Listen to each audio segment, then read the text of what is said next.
Thank you, Samriddhi. The topic for the second debate is India should go completely cashless. I request the Prime Minister of Side Proposition, Jia Thabra, to express her views.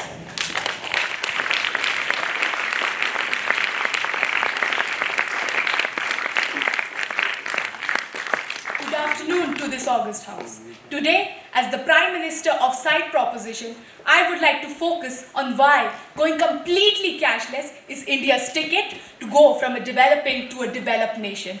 The Deputy Prime Minister will be focusing on how putting an end to the paper trail will strike a fatal blow of corruption that still plagues our country. The Chief Whip will be further strengthening our stance. I stand resolute in presenting the undeniable truth. India is just not ready for a cashless future. We are thriving because of it. Mr. S. Jaishankar, India's External Affairs Minister, says that, and I quote, "Today, we do as many digital transactions in India in a month as much as America does in 3 years." This isn't merely a statistic, ladies and gentlemen. It is a testament to our technological leap. India, as a dynamic developing nation, must not merely embrace innovation, we must lead it. Our 40th position in the Global Innovation Index 2023 is a proof of our capability and innovation. India has the ability and indeed the necessity to go completely cashless. The benefits are monumental. Cashless economy secures business transactions. It makes the tax collection more efficient. As digital transactions surge, economic activity intensifies, which fortifies our GDP and elevates the Indian rupee standing globally. The most significant question for the opposition today is, do you want to be a barrier to India's economic growth? Are you willing to prevent growth because of your baseless fears? Concerns about the elderly and poor adapting to technology are valid, but not insurmountable. Take the example of Raju Patel, a beggar in Bihar who was inspired by the Digital India campaign and accepts donations via QR. This proves that with enough support and education, everyone can adapt to and benefit from the system. The opposition today will raise fears about scams, but let's be honest. How do you protect your physical money? Through vigilance, ladies and gentlemen. You make efforts to keep it safe. Then why don't you apply this principle to digital transactions as well? Do not share your information with unknown numbers. Safeguard your OTPs and stay alert. How can the opposition today shrink responsibility and blame scanners who are only successful because we are careless? India today asks you all a very important question. Do you wish to see me progress? Are you willing to be a part of my march towards the greater good? Or will you continue to be the naysayer because of your baseless fears? The choice, ladies and gentlemen, is yours. Thank you.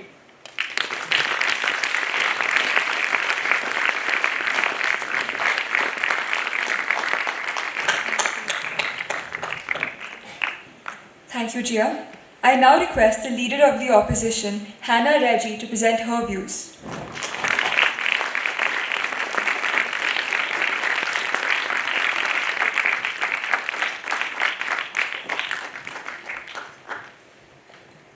With the permission of the chairperson, I would like to begin my debate. After a lot of hard work, Ravi steps into his boss's office to receive his first salary. He waits in anticipation with inexplicable joy. That's when his boss asks him to scan the QR code placed on his table. Ravi's face falls. The hopes of placing notes of money in his parents' hands have now come tumbling down. Good afternoon to the August gathering.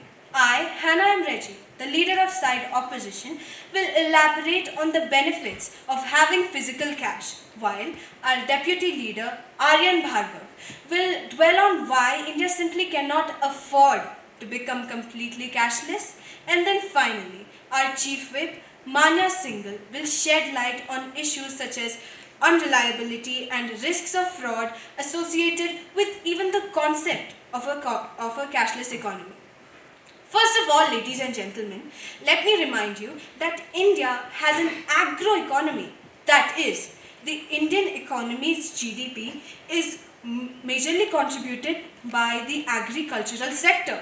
Now, the thing is, physical cash is literally the oxygen that keeps this agricultural sector running. Now, side proposition now proposes to take away this physical cash. Now, let me tell you what will happen when we actually do that. When we take away physical cash from the agricultural sector, without doubt, the Indian economy will come down to its knees. Now, we don't want that, do we? Moving on to my second constructive argument.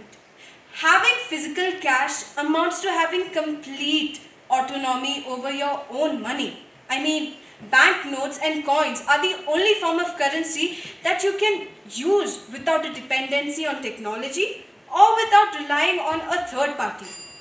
Now you see, ladies and gentlemen, currency is of utmost importance. You see, because let me introduce you to the concept of CIC, or currency in circulation to GDP ratio.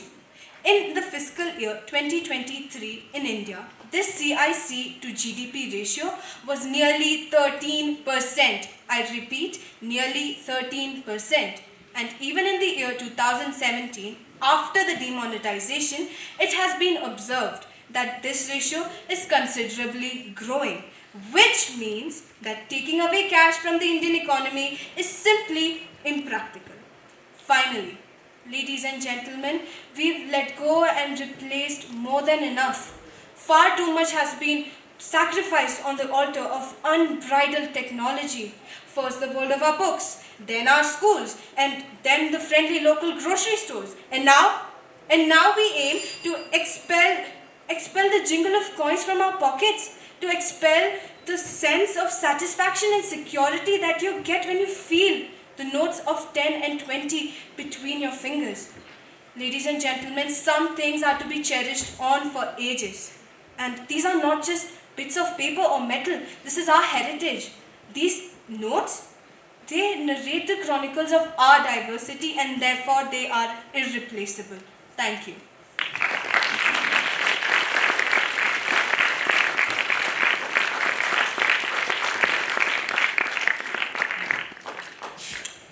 Thank you, Hannah.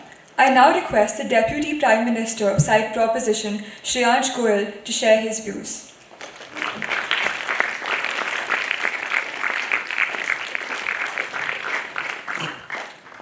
Good afternoon, Madam Chairperson and honorable judges. Today, as the Deputy Prime Minister, I present the case for a completely cashless India, arguing against the opposition's points. As for my first constructive argument, I would like you to consider the 2016 demonetization. It aimed to curb corruption, and while it did face criticism, it highlighted a crucial issue. Physical currency is prone to misuse. Since cash can be easily destroyed or hidden, it leads to wastage and illicit activities. A cashless system reduces these risks by making the transactions more traceable and transparent. As for my second constructive argument, I would like to point out that going cashless ensures that the deserving individuals benefit from the government schemes, since their financial backgrounds become clearer. For instance, in the Pradhan Mantri Awas Yojana, there have been reports of people from well-off backgrounds and those with connections receiving subsidies. A cashless society addresses the existing inefficiencies. As for my third constructive argument, I would like to draw your attention to how, number one, cash, currency in its material form, is easily destructible, and that too without leaving any particular trait or evidence. Number two, cash is easy to accommodate and hide, and that suggestively makes tax evasion much easier. Material currency is like a conduction wire which completes the circuit of corruption. India loses over 10.3 billion US dollars, which are about 75,000 crore rupees in INR, every single year, owing to tax abuse by MNCs and tax evasion by private individuals, says the State of Tax Justice Report. The social impact of this lost tax is the equivalent of 44.70% of India's health budget and 10.68% of the education spending. It also equals to the yearly salaries of over 42.30 lakh nurses. An increase in digital transactions increases tax compliance. Take the goods and services system, for example, which incorporates digital invoicing and payments. It has led to an increase in tax revenues by 10 to 15% since its implementation, and that is a large amount. Under the table payments are a very common thing in India. It has almost become a national sport to us. But imagine a cashless society where every transaction is tracked.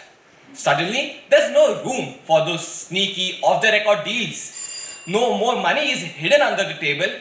Instead, it is visible, accounted for, and ready to be utilized for building better roads and schools. Let us leave under the table as a thing of the past and keep our money where it is supposed to be kept, fully in the open. Thank you.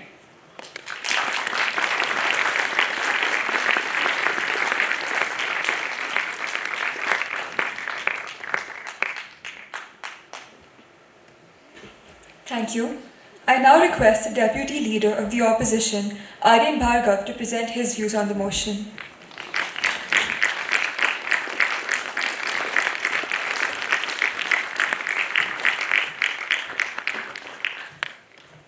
Good afternoon to the House at large.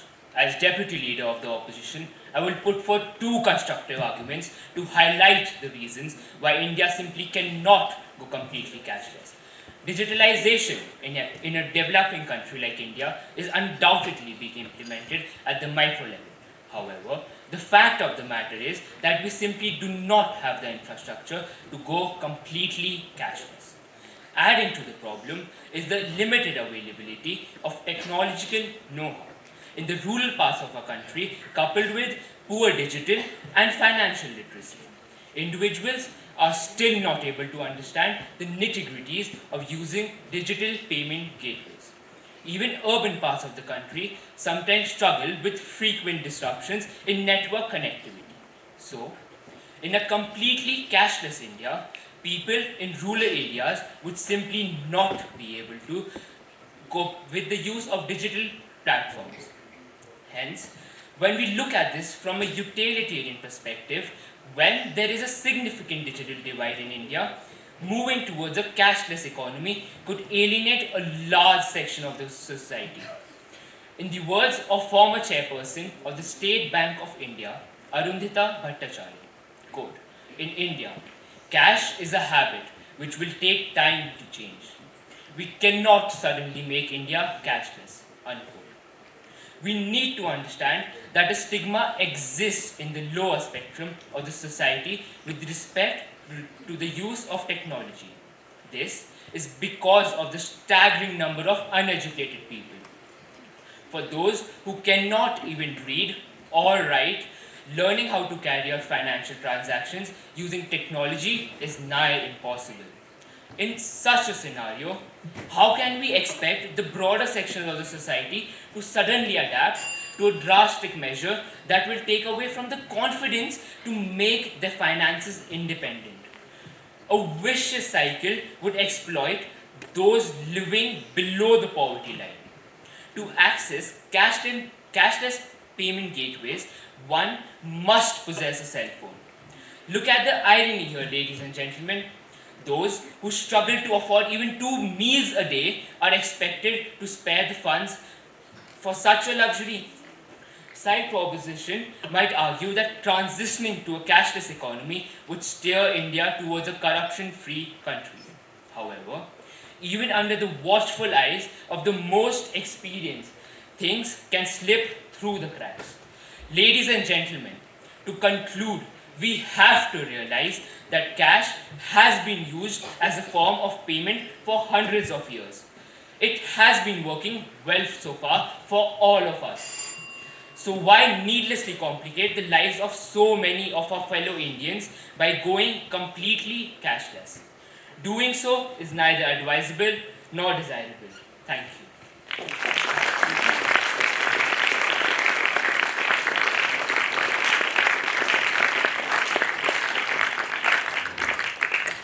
Thank you, Aryan. I now request the Chief Whip of Side Proposition, Ridhima, to present her views on the motion. 1.7 lakh crore. It's a big number, right? That is the amount of black money IMF estimates to be in India even after demonetization. To put things in perspective, it is about 50% of our current gross domestic product. A very good afternoon to the House at large. Today, as the Chief Whip of the side proposition, I will be consolidating my team stand. Ladies and gentlemen, today's side opposition will talk about how people with no technical know-how are excluded from cashless payments in India. But I would like them to be a little observant when they go out. Because from a cobbler to a restaurant owner, almost every single person in Missouri and in India is in fact using UPI. I would now like to mention some statistics. As per the Times of India, 45 crore UPI transactions are done every single day in India, which values up to 65,000 crore rupees, and that, members of the House, is massive. Another baseless argument that side opposition brought up today is the management of a cashless system. They believe that a cashless system is very hard to manage. But it is high time for us to understand that just because it is hard doesn't mean we can shy away from it. There have been many challenges which our country has successfully navigated and carved a niche for itself. Green revolution, space programs, nuclear power plants, and atomic bombs are a few examples. Additionally, if countries like Nigeria could manage a cashless system, so can we as the fifth largest economy of the world. Yes, ladies and gentlemen, India is the fifth largest economy of the world and can most definitely manage a cashless system of working. Another argument side opposition is forcing the House to neglect is the benefit of a cashless system. Transparency, inclusivity, anti-corruption, easier budgeting, financial inclusion are only some of the few advantages which a cashless economy gives us, which the side opposition very carelessly neglects. In recent days, the canopies of 2 airports have collapsed. 5 bridges have fallen in Bihar. In the past few days, the Mumbai Trans-Harbour Link, which was inaugurated with great flourish in January 2024, has developed cracks and which has led to various deaths. So I would like to ask the opposition, what is the core reason behind all of this? Negligence? Yes. Mismanagement of funds? Yes. But the bigger and scarier reason that is staring right at us is corruption. Ladies and gentlemen, the corruption in the tender procedure, the bribery that was given to sanction faulty blueprints is the core reason behind all of this, and a cashless economy is the solution to all the corruption and bribery in our country. Now, I would like to end my debate using a quote by David Hume. The corruption of the best things gives rise to the worst. Thank you.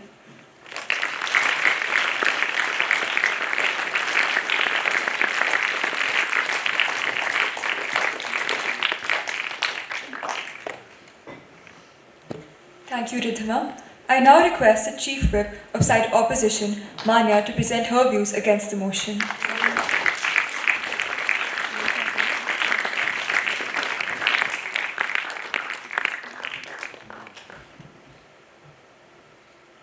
Never take your eyes off the cash flow because it is the lifeblood of business. Not my words. These are the words of business magnate Sir Richard Branson, who controls more than 400 companies in various fields. Good afternoon, everyone. As the Chief Whip of the side opposition, I will be addressing the issues of unreliability and fraud risks concerned with the concept of a cashless economy, and will thereby prove to you that if India goes completely cashless, it will put at risk the financial security and well-being of individuals, businesses, and the country as a whole. Now, starting with my first constructive argument, I would like to ask everyone a simple question. Which of the two do you think can be more damaging? Losing your credit card or losing your money in its physical form? Obviously, the former. Now, this is because of the simple reason that our credit or debit cards have a 4-digit PIN, which we use to make payments. And if this PIN gets disclosed to someone else, we can lead to a huge, heavy financial loss. Now, losing your credit card not only means losing your personal information or bank details, but it also means that we are going to have to face a serious threat, as it can be used to carry out illegal transactions in your name. Anyone can empty your bank account, leaving you bankrupt. Moving on to my second constructive argument, I would like to urge the members of the side proposition to focus on the attention factor associated with online payments. The point that I am trying to make here is that one less zero or one extra zero can make a huge difference when one is making an online payment. Being human, we all can make an error while typing in an amount, especially when it is a huge figure, and can lose a lot of money. But this is not that big of a problem when we are dealing with payments in cash. Now, coming to my final constructive argument, I would like to share some statistics related to the increase in cybercrime over the years. Ladies and gentlemen, complaints recorded in the first 4 months of 2024 alone are 7,40,957. Between January and April 2024, complaints regarding the cyber criminal activities that were lodged on National Cybercrime Reporting Portal were 7,20,000.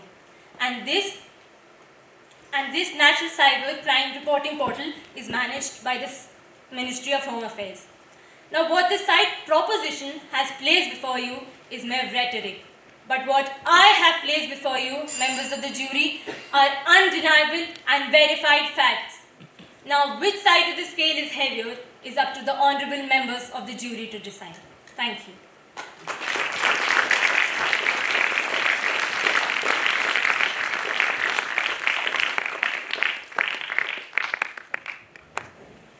Thank you, Manya. I now invite Hannah Reggie, the leader of the opposition, to present her rebuttal.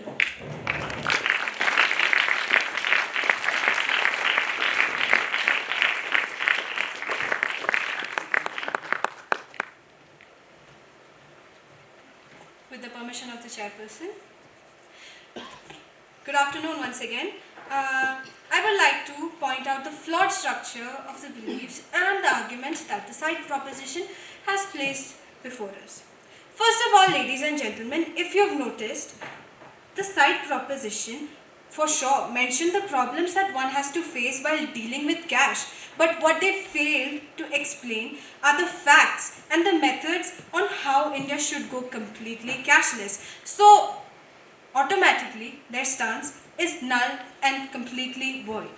And as the chief whip of side proposition mentioned in her debate that people in Missouri and India use or prefer cashless payments over cash. Now, here I would like to invite the side proposition to please wake up and smell the coffee, because all of us are currently living in Missouri, and the thing is, in Missouri, as far as I've noticed and as far as everybody else knows, that people prefer cash over cashless payments, and here's the plain reason why. All of us live here and all of us regularly face issues with the network, and therefore UPI transactions are not that reliable, and therefore risking them to frauds and a lot of money loss. And shouldn't day scholars be knowing this better than anybody else in this auditorium? Now, you see, even Wynberg-Allen knows this better, because when I go out on town exits, the school does not give me credit cards or debit cards, or neither does it give me a phone, but it gives me green paper money. But why? Because our school knows that using cash as money is simply more efficient, reliable, and sufficient for the current age. Thank you.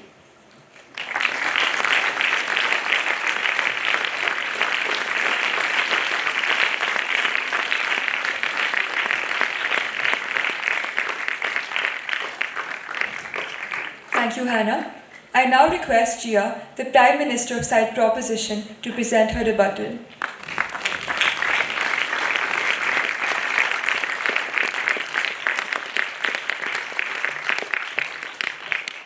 Good afternoon to the House at large once again. The opposition's arguments today against transitioning into a cashless economy are both misplaced and revealing of their reluctance to embrace the future. Their obsession with digital device digital divide was nothing but a convenient excuse for their own inertia. As a psychologist, Carl Rogers insightfully noted, the only person who is educated is the one who has learned how to learn and change. Our efforts to bridge the digital gap through initiatives like Digital India demonstrate our commitment and progress. The opposition's reluctance to accept these methods reflects their own inability to embrace change. Their focus on security is a distraction from the real issue at hand. Cash transactions do not safeguard security. They give way to illegal activities and tax evasions. I repeat, they give way to illegal activities and tax evasions. We are choosing to prioritize privacy through advanced digital systems. Also, if they are aware, if you lose your credit card, you can simply block the card by contacting the bank, which seems to me that the opposition is simply unaware of. The opposition today has simply shrunk back to provide support to anyone that is willing to adapt to a technology. They are completely blinded by their baseless fears and fail to understand the importance of change and continue to live under the rock. The facts mentioned by my chief whip are an example that why we need to go completely cashless. Their exaggerated fears about cybersecurity are unwarranted and fail to recognize our proactive measures. In conclusion, the opposition's arguments today are a reflection of failure to understand and adapt to a necessary change. Their concerns are an attempt to obstruct progress rather than being a genuine critique. It is very clear that they fail to understand terms like progress, innovation, and future. In conclusion, I would just like to say that even our school is a cashless system. It follows a cashless system, which proves my stance. Thank you.